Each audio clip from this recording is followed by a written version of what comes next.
Hello friends, how are you all? I'm Vali and today I'm going to discuss previous questions of research and statistics, July 2018. So in the previous sessions, we have completed November 2020, December 2019, only for the research and the statistics questions. And today I'm going to start from the July 2018, question number 50, which belongs to your research and statistics topics. So in this question, using equivalent samples, a researcher, just wait. Yeah. So using equivalent samples, a researcher obtained a significant correlation 95 times out of 100 trials. That means के equivalent sample को use किया जा रहा है और researcher ने correlation निकाला है 95 टाइम्स उसने किया है कितने 100 ट्रायल्स में से जो उसने कोरिलेशन निकाला है and he she decided to reject the null hypothesis that means अब हमसे अल्फा लेवल पूछा है और क्या हो रहा है उसकी रिजेक्ट हो रही नल हाइपोथेसिस का रिजेक्ट होने का मतलब होता है कि आपकी जो रिसर्च है वो सिग्निफिकेंट है ठीक है और उसने 100 ट्रायल्स किया था जिसमें से सिग्निफिकेंट कोरिलेशन आया 95 टाइम्स सो इसका क्या मतलब होगा देखो जब टाइप 1 एरर होती है जिसको हम बोलते हैं नल हाइपोथेसिस व्हेन एक्चुअली में ये ट्रू होती है एंड टाइप 2 एरर करस्पॉन्ड करता है हमारा नल हाइपोथेसिस जब आपकी फॉल्स होती है तो इसमें चार पॉसिबिलिटीज होती हैं आपके पास जो नल हाइपोथेसिस सही होती है लेकिन टेस्ट रिजेक्ट करता है उसको तब हमारा टाइप 1 एरर होता है the probability of making a type 1 error जो होता है वो हमारा अल्फा होता है जिसको हम लेवल ऑफ सिग्निफिकेंस बोलते हैं जो आप अपनी हाइपोथेसिस को टेस्ट करने के लिए रखते हैं और जब नल हाइपोथेसिस आपकी फॉल्स होती है लेकिन आपका जो टेस्ट होता है उसको एक्सेप्ट करता है तब आपकी टाइप 2 एरर होती है जो प्रोबेबिलिटी होती है टाइप 2 एरर को उसको हम बीटा से डिनोट करते हैं जो टाइप 1 एरर होती है उसको हम अल्फा से डिनोट करते हैं जो कि डिपेंड करता है आपका पावर ऑफ द टेस्ट पर नल हाइपोथेसिस आपकी ट्रू होती है और टेस्ट उसको एक्सेप्ट करता है दैट मींस आपने डिसीजन सही लिया है एरर कब होती है जब आपकी नल हाइपोथेसिस ट्रू होती है लेकिन आप उसको रिजेक्ट कर रहे हैं तब आपकी टाइप 1 एरर होती है और अगर हम करेक्ट डिसीजन ले रहे हैं दैट मींस आपका ट्रू है और आपने उसको एक्सेप्ट किया है नल हाइपोथेसिस आपकी फॉल्स है और आपने उसको रिजेक्ट किया that means it's your correct decision significant difference क्या होता है स्टैटिस्टिक्स का मतलब क्या होता है जो आपका मेजरेबल डिफरेंसेस आए हैं जो आपने स्टैटिस्टिक्स में एक डिफरेंस बनाया है वो आपका सिग्निफिकेंट है आपकी नल हाइपोथेसिस रिजेक्ट हो रही है और आपकी ऑल्टरनेट हाइपोथेसिस आपकी एक्सेप्ट हो रही है अब क्वेश्चन में हमें गिवन था कि उसने 100 टाइम्स किया है एक्सपेरिमेंट जिसमें सिग्निफिकेंट डिफरेंस कितना निकल के आया है उसका 95 ट्रायल तो अल्फा लेवल हमें फाइंड आउट करनी है आपको बताना है कि वो 0.05 पे है या 0.01 पे आया है आपका रिसर्च तो जो प्रोबेबिलिटी आएगी प्रोबेबिलिटी का फॉर्मूला क्या होता है कि number of favourable outcome and total number of outcome जो आए हैं तो जो नंबर ऑफ फेवरेबल आउटकम हमारे आए हैं वो थे हमारे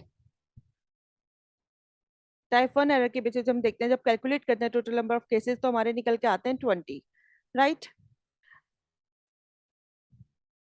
and the number of cases in favour of type 1 error जो हमारा सिग्निफिकेंट होगा वो कितना आ जाएगा जब आप 100 में से 95 को माइनस करते हैं तो हमारा 5 आ जाएगा तो जो नंबर ऑफ फेवरेबल आउटकम आएंगे वो 5 आ गया आपका निकल के टाइप 1 एरर के फेवर में और टोटल नंबर ऑफ केसेस हम पता है कितने हमारे पास 100 है तो जब हम 5/100 करेंगे तो बहुत इजीली हमारा पॉइंट के ऊपर 1 के ऊपर पॉइंट आ जाता है हमारा 0 के ऊपर 0 तो 0.05 आपकी प्रोबेबिलिटी आ जाएगी अल्फा लेवल क्योंकि अल्फा लेवल आपका टाइप 1 एरर होता है बीटा लेवल आपका टाइप 2 एरर होता है तो इसके अकॉर्डिंग हमारा आंसर हो जाएगा 0.05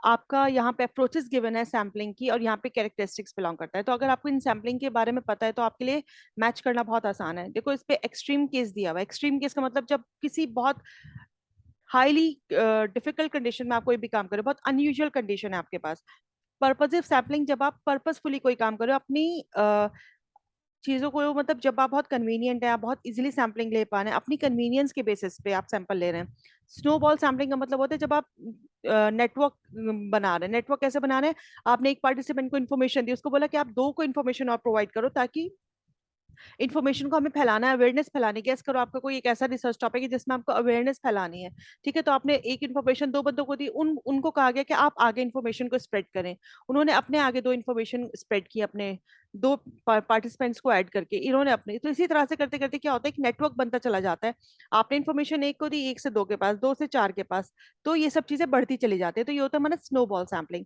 तो इसके बेसिस पे हम बहुत इजीली इसको मैच आउट कर लेते हैं seeks cases according to his or judgment about the appropriateness मतलब अपने बेसिस पे अपने लेवल पे जब आप केसेस का जो जजमेंट कर रहे हो अपने इजीली अपने कन्वीनियंस के बेसिस पे कर रहे हो तो that means it's your purposive sampling seeks help from participants to identify additional participants. जब आप आइडेंटिफाई करें एडिशनल पार्टिसिपेंट्स आपको चाहिए अपने हेल्प लेने के लिए, इन्फॉर्मेशन को कुछ भी गैदर करने के लिए, तो ये आपका स्नोबॉल हो गया, क्योंकि यहाँ पे आप क्या बना रहे हैं, यहाँ पे आप एक नेटवर्क बना रहे हैं। तो सी का आपका 4 हो जाएगा। तो अगर हम यहाँ पे देखते हैं तो हमारा सी का 4 सिर्फ एक ही ऑप्शन में है, तो इसके अकॉर्डिंग आपका थर्ड आपका आंसर निकल के आ जाता है। एक्सट्रीम केस सैम्पलिंग होता है seeks cases that are unusual, क्योंकि एक्सट्रीम केस सैम्पलिंग का मतलब ये होता है जो थोड़ा सा अनयूजुअल हो गया आपका।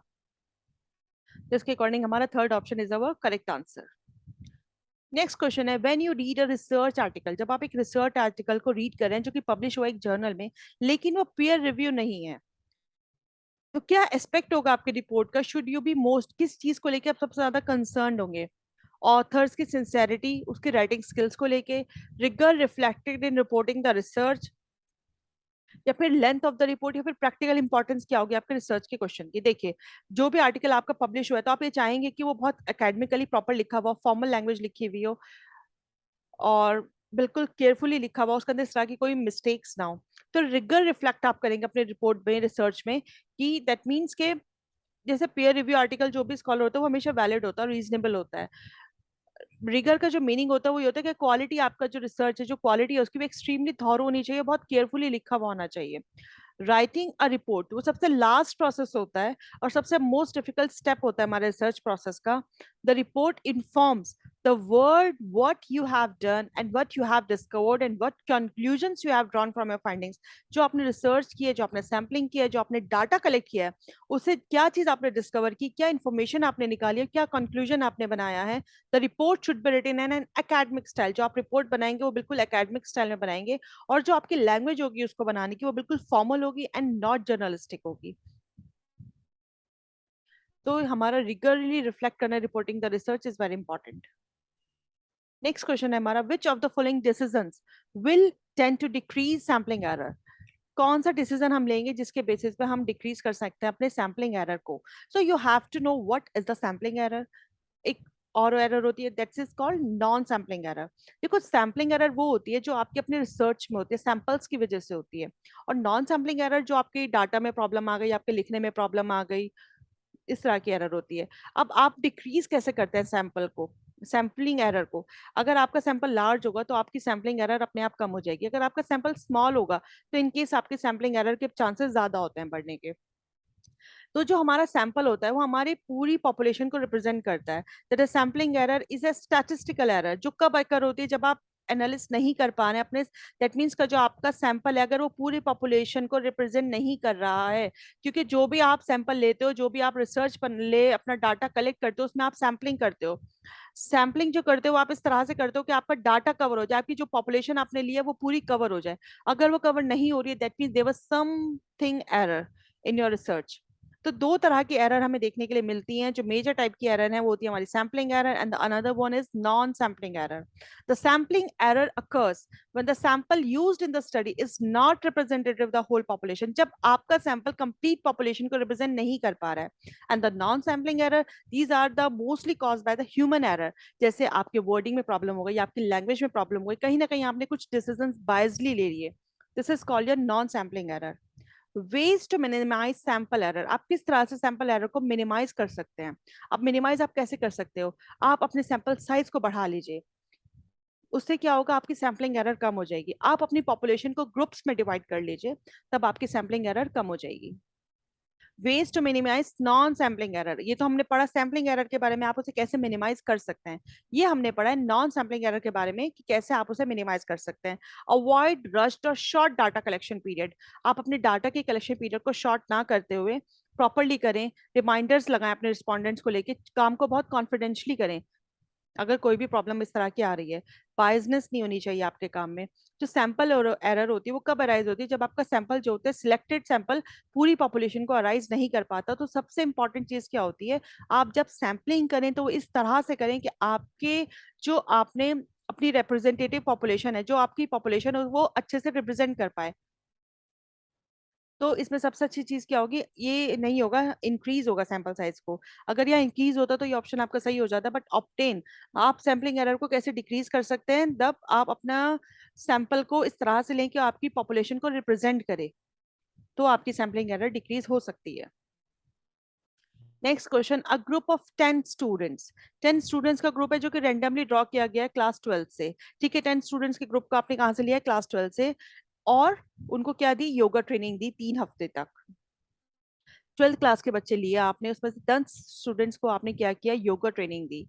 There wellness lifestyle was compared with another similarly selected group. एक ग्रुप आपने और सिलेक्ट किया था, उस ग्रुप को आपने किसी भी तरह का कोई भी ट्रीटमेंट नहीं दिया है, वो इस तरह की ट्रेनिंग में नहीं गया। एक ग्रुप ट्रेनिंग में गया है बट दूसरा ग्रुप ट्रेनिंग में नहीं गया है, नो ट्रेनिंग। ठीक है, तो which type of statistical test will be appropriate for testing the tenability of null hypothesis को? किस तरह का टेस्ट आप करते हैं? देखो, जब भी आप दो अनरिलेटेड ग्रुप्स लेते हैं तो उसमें हम जनरली इंडिपेंडेंट टी टेस्ट करते हैं। जब आप रिलेटेड ग्रुप्स लेते हैं तब आप क्या करते हैं? डिपेंडेंट टी टेस्ट करते हैं। तो ये सबके बारे में मैंने थोड़ा थोड़ा लिखा हुआ है, तो आप अगर पढ़ लेंगे तो आपके लिए बहुत आसानी हो जाएगी। अच्छा, यहाँ पे थोड़ा सा हो गया, यहाँ पे अनरिलेटेड नहीं आता, यहाँ पे रिलेटेड ग्रुप आना था। ये हमारा विल्कॉक्सन टेस्ट जो होता है, हमारा नॉन पैरामेट्रिक स्टैटिस्टिकल टेस्ट होता है, जो कंपेयर करता है median of two more sets of pairs to determine whether the groups are different from one another in a statistical significant manner. That means कि आप स्टैटिस्टिक्स के बेसिस पे check करते हो कि ग्रुप्स डिफरेंट है कि नहीं है। साइन टेस्ट भी आपका एक स्टैटिस्टिकल मेथड होता है जो टेस्ट करता है कंसिस्टेंट डिफरेंसेस। क्या आपने ऑब्जर्व किया पेयर्स के बीच में, जो ग्रुप्स आपने इन लोगों के बीच में क्या ऑब्जर्व किया, क्या डिफरेंसेस उनके बीच में है, वो हम साइन टेस्ट के थ्रू करते हैं। तो इसके अकॉर्डिंग हमारा आंसर हो जाएगा independent T test. That means आपके दो अनरिलेटेड ग्रुप्स हैं, एक को आपने ट्रेनिंग दी, एक को आपने ट्रेनिंग नहीं दी। ये क्वेश्चन बहुत अच्छा क्वेश्चन आपका स्टैट्स का क्वेश्चन आया है। इसके अंदर हमें क्या गिवन है? इसके अंदर हमें मीन गिवन है, स्टैंडर्ड डेविएशन गिवन है, एन गिवन है, पॉपुलेशन गिवन है हमारी। So which one of the following will be the correct statement for indicating the possibility of population mean at 0.01 level of confidence? तो आपने पढ़ा है, दो कॉन्फिडेंस लेवल पढ़े हैं आपने, 0.05 एंड 0.01। तो इन पे हमारी दोनों की वैल्यूज बिल्कुल डिफरेंट होती हैं। 0.05 पे आपकी होती है 1.96, 0.01 पे होती है हमारी 2.57 और 2.58 भी हम कह सकते हैं। तो इसके बेसिस पे अब आपको निकालना है कि आपकी पॉपुलेशन कहाँ लाई करती है, किसके बीच में आपकी पॉपुलेशन लाई कर रही है। तो इनका फॉर्मूला क्या है? कॉन्फिडेंस लेवल का फॉर्मूला कैसा है? अपर लेवल, जब अब हमें दोनों निकालना है, अपर भी और लोअर भी। तो अपर में क्या करेंगे? अपर में करेंगे x plus Z multiplied by S under root N. ठीक है, और जब हमें लोअर निकालना होगा तो हम यहाँ पे माइनस लगा देंगे। सो हमारी एक्स वैल्यू कितने गिवन है? फर्स्ट ऑफ ऑल हमें जेड स्कोर हमें पता है क्या है, क्योंकि हमें 0.01 लेवल पे निकालना है। तो 0.01 लेवल के बेसिस पे हमारा क्या आता है? 2.57। ठीक है, ये हमारा गिवन है। एक्स हमें गिवन है, एक्स कितना है हमारा? 100। जेड कितना हो गया आपका? 2.57। ठीक है, और स्टैंडर्ड डेविएशन आपका कितना है? 20, जो हमें क्वेश्चन में ऑलरेडी गिवन है। और एन कितना है हमारा? 100। It's very simple. सो अब हम क्या करेंगे? हमें पता है 100 का स्क्वायर रूट कितना होता है? 10।